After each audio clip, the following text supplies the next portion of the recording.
Ever felt like you're the only one seeing the writing on the wall while everyone else is just ignoring it?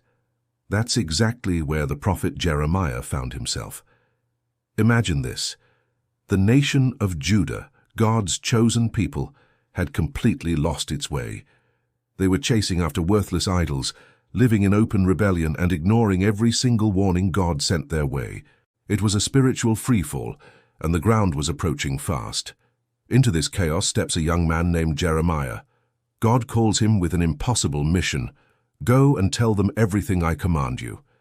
He was tasked with speaking truth to power, to corrupt kings, complacent priests, and a stubborn populace. His message wasn't popular. It was a raw, unfiltered warning of impending judgment. God was telling him, warn them even if they refuse to listen. Be my voice in the wilderness. And boy, did they refuse to listen. Speaking the truth came at a terrible cost for Jeremiah. He was ridiculed in public, called a traitor, and physically beaten for his prophecies.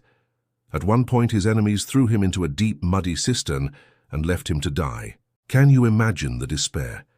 Yet even from the depths of that pit, Jeremiah couldn't bring himself to be quiet. The word of God burned inside him like a fire, and he knew that his obedience was far more important than public approval or personal comfort. But here's the most beautiful part of his story. Even as the smoke rose from a conquered Jerusalem, just as he had predicted, Jeremiah's message wasn't just about doom. It was laced with hope. He delivered God's promise of restoration, a covenant of mercy. God assured his people that if they would only turn their hearts back to him, he would gather them again and rebuild their future.